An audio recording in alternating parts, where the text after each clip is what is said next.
ఆంధ్రప్రదేశ్ రాష్ట్ర DGP director general of police head of police force Dwaraka Tirumala Rao జనవరి నెలాఖరుకి ఆయన పదవీ విరమణ చేయబోతున్నారు. ఈయన స్థానంలో ఎవరు వస్తారనే ఊహాగానాలు ఉన్నాయి. పరిశీలనలో ఒక 2 పేర్లు ఉన్నాయి. ఒకటి మాదిరెడ్డి ప్రతాప్, రెండవది హరీష్ కుమార్ గుప్తా. ఈ 2 పేర్లలో హరీష్ కుమార్ గుప్తానే డీజీపీ అయ్యే అవకాశాలు మెండుగా కనపడుతున్నాయి. హరీష్ కుమార్ గుప్తా 1992 బ్యాచ్కి చెందిన ఐపీఎస్ అధికారి. ఆయన జమ్మూ కాశ్మీర్లో జన్మించాడు. అక్కడే ఆయన బీఎస్సీ చదివి లా పట్టాను కూడా అక్కడే జమ్మూ కాశ్మీర్లో పొందాడు. ఈయన పోలీస్ ఆఫీసర్గా ఉంటూ ఆయన విద్య పట్ల అమితమైన ప్రేమ. కొన్ని డిప్లొమా కోర్సులు, సర్టిఫికేట్ కోర్సులు ఐపీఎస్ ఆఫీసర్గా పనిచేస్తూ ఆయన చేయటం అనేది విశేషం. బ్రిటన్లో ఉండే కేంబ్రిడ్జి, అమెరికాలో ఉండే లూసియానా యూనివర్సిటీ, బెంగళూరులో ఉండే ఇండియన్ ఇన్స్టిట్యూట్ ఆఫ్ మేనేజ్మెంట్, అహ్మదాబాద్లో ఉండే ఇండియన్ ఇన్స్టిట్యూట్ ఆఫ్ మేనేజ్మెంట్లో కోర్సులు చదివాడు. అంటే ఆయన ఇంకా జ్ఞానాన్ని పెంచుకోవాలని, ఆ సంపాదించిన పరిజ్ఞానాన్ని పోలీసు శాఖలో వినియోగించి ప్రజలకు మేలైన సేవలు అందించాలనే ఆకాంక్ష, తపన. ఇంకా హరీష్ కుమార్ గుప్తా ఉమ్మడి ఆంధ్రప్రదేశ్లో పలు హోదాల్లో అన్ని జిల్లాల్లో పనిచేయటం జరిగింది. ఎక్కడా కూడా ఆయనపై అవినీతి మరక మచ్చలేదు. వివాదరహితుడు. ఇతర రాష్ట్రాల నుంచి ఈ రాష్ట్రంలో ఉద్యోగం చేస్తున్న ఐపీఎస్లతో మనకు మంచి ఏంటంటే, ఈ రాష్ట్రానికి చెందినవాడైతే ఆ కులం ఈ కులమని సొంత కులవాడిని ప్రోత్సహించడము, వేరే కులవాడిని దూరంగా పెట్టడం, తర్వాత ఐపీఎస్ అధికారులు వారి కింది స్థాయి అధికారులను తన కులం వాళ్ళకి మంచి పోస్టింగ్లు ఇవ్వటం, తన కులం కాని వారిని దూరంగా పెట్టడం, నాన్ ఫోకల్ అప్రాధాన్యత పోస్టులు ఇవ్వడం జరుగుతుంది. అందుకే మన రాజ్యాంగ నిర్మాతలు ఇతర రాష్ట్రాలకు చెందిన ఐపీఎస్ అధికారులను వివిధ రాష్ట్రాల్లో పోస్టింగ్లు ఇస్తే వాళ్ళ కులం మతం ఏమి ఉండదు. వాళ్ళు నిష్పక్షపాతంగా ఒక కులం ఎక్కువ కాదు, ఒక కులం తక్కువ కాదు. ఎవరు పనిచేసే వాళ్ళకే ప్రాధాన్యత ఇస్తారు. ఈయనకున్న విశేషం ఏంటంటే, ఈ 2024 ఎన్నికల ముందు అప్పుడు డీజీపీగా ఉండే కేవీ రాజేంద్రనాథ్ రెడ్డి, ఆయన ఐపీఎస్ అధికారి అయినా ఆయన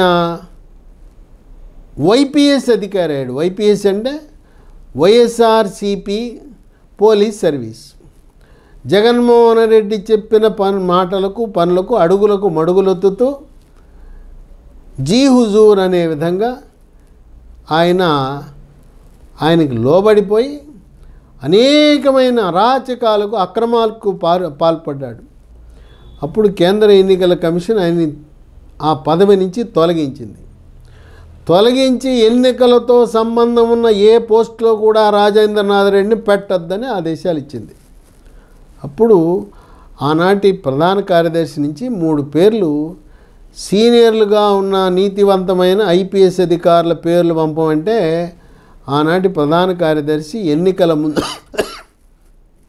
ముందు 3 పేర్లు పంపారు.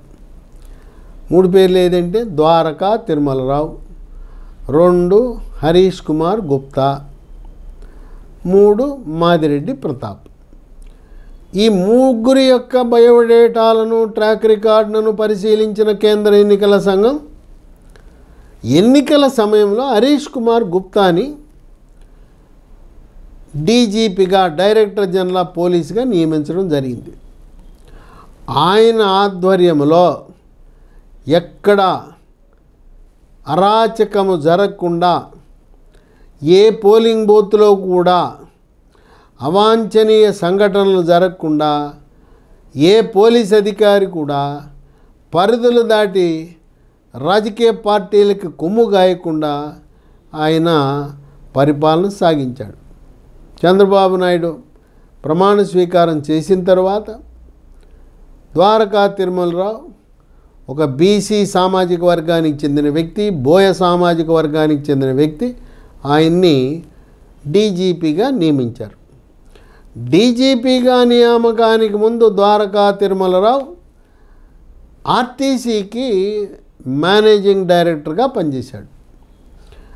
నష్టాలలో ఉన్న ఆర్టీసీని లాభాల బాటలోకి తేవటానికి ఆయన విశేషమైన కృషి చేశాడు. ఇప్పటికీ కూడా ద్వారకా తిరుమలరావు ఆర్టీసీ ఎండీగా కూడా కొనసాగుతున్నాడు. జనవరి నెలాఖరికి ద్వారకా తిరుమలరావు రిటైర్ అయిన తర్వాత కూడా ఆర్టీసీ మేనేజింగ్ డైరెక్టర్గా వారిని కొనసాగించి, ఎందుకంటే త్వరలో ఈ ఆర్టీసీలో మహిళలకు ఉచిత బస్సు ప్రయాణ సౌకర్యం కల్పించాలి. దానికి ఇప్పటికే ద్వారకా తిరుమలరావు వివిధ రాష్ట్రాలలో అధ్యయనం చేసి ఎలా దాన్ని ప్రవేశపెట్టాలని ఒక వ్యూహ రచన చేశాడు. కనుక ద్వారకా తిరుమలరావుని అదే పదవిలో ఆర్టీసీ ఎండీగా కొనసాగించడానికి ఎటువంటి అడ్డంకులు లేవని పరిపాలనా రంగ నిపుణులు భావిస్తున్నారు. ఇప్పుడు హరీష్ కుమార్ గుప్తాని దాదాపు డీజీపీ నియామకము ఖరారు అనుకున్నారు, ఆయనకే వస్తుందంటున్నారు. ఈయన ఎన్నికల సమయానికి ముందు ఆయన హోమ్ సెక్రటరీ కూడా పనిచేశాడు. ఎక్కడా కూడా ఆయన రూల్ మైండెడ్, నియమము నిబంధము. అలాగే పోలీసు మాన్యువల్ అని ఉంది. పోలీసు మాన్యువల్లో ఏమి రాసి ఉందో దాన్ని తూచా తప్పకుండా పాటించడంలో దిట్ట.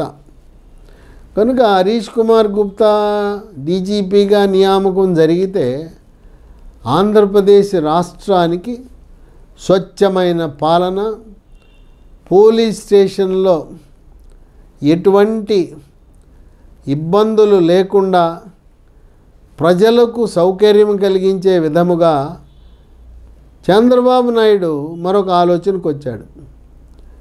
ఆయన ఏకంగా వాట్సప్ పాలన అంటున్నాడు. అరిచేతిలో ఉండే ఆండ్రాయిడ్ ఫోన్లో 150 రకాల పౌర సేవలను మనం వాట్సాప్లోనే పొందొచ్చు. ఆ విధంగా ఇప్పటికే కుప్పంలో ప్రవేశపెట్టాడు. త్వరలో ఆంధ్రప్రదేశ్ రాష్ట్ర వ్యాప్తంగా వాట్సాప్ పౌర సేవలు అందుబాటులోకి రాబోతూ ఉన్నాయి. ఇంకో విషయం ఏంటంటే, మీరు చంద్రబాబు నాయుడికి ఏదైనా సమాచారం పంపదలుచుకుంటే వాట్సాప్లో పంపండి, వెంటనే మీకు రిప్లై వస్తుంది, సమాధానం వస్తుంది. అలాగే లోకేష్ కూడా ఎలా సమాచారం చేర్చాలి అనుకుంటుంటారు కొంతమంది. మీరు లోకేష్కి వాట్సాప్లో పంపించండి, వెంటనే మీకు తిరుగు సమాధానం వస్తుంది. అంటే ప్రజలను ఆ దిశగా వాళ్ళని తయారు చేయటానికి వాట్సాప్లో స్పందించడం ప్రారంభించేశారు చంద్రబాబు నాయుడు, లోకేష్ కూడా. ఈ వాట్సాప్ పాలన భారతదేశంలో ఇంతవరకు ఏ రాష్ట్ర ప్రభుత్వం కూడా అమలు చేయలేదు. ప్రపంచ దేశాల్లో కూడా అమలు చేసిన దాఖలాలు లేవు. ఇది చంద్రబాబు నాయుడు యొక్క పేటెంట్గా మనం భావించవచ్చు. ఎవరు కూడా వాట్సాప్లో పరిపాలన అంటే తెలవదు. మరి వాళ్ళందరూ వాట్సాప్ వాడుతున్నాం కదా. రాబోయే కాలంలో చూడండి, ఏదున్నా కూడా మనం ఆఫీసుల చుట్టూ తిరగకుండా, లంచాలు ఇవ్వకుండా త్వరితగతిన మన సమస్యలు పరిష్కరించబడటానికి వాట్సాప్ పాలన ఒక ఆయుధం కాబోతుందని బలంగా చంద్రబాబు నాయుడు విశ్వసిస్తున్నాడు. ఈ వాట్సాప్ పరిపాలనని సెక్రటేరియట్లో 1వ బ్లాక్లో మొదటి అంతస్తులో చంద్రబాబు నాయుడు, కింద గ్రౌండ్ ఫ్లోర్లో ఈ రియల్ టైం గవర్నెన్స్ అనే ఒక శాఖ ఉన్నది. అక్కడ దాదాపు 200 కంప్యూటర్లు ఉన్నాయి. వాళ్ళతో అనుసంధానం చేసి ఈ యొక్క పౌర సేవలను ప్రజలకు ఎటువంటి ఇబ్బందులు లేకుండా అమెరికా పాశ్చాత్య దేశాలలో పౌర సేవలు ఏ విధంగా హక్కులా భావిస్తున్నారో ఒకరి దయాదాక్షిణ్యాల మీద ఆధారపడకుండా పౌర సమస్యల పరిష్కారానికి వాట్సాప్ పాలన ఒక దిశగా మారబోతుందని ఆర్థిక రంగ నిపుణులు, విశ్లేషకులు, పౌర సమాజం భావిస్తున్నది.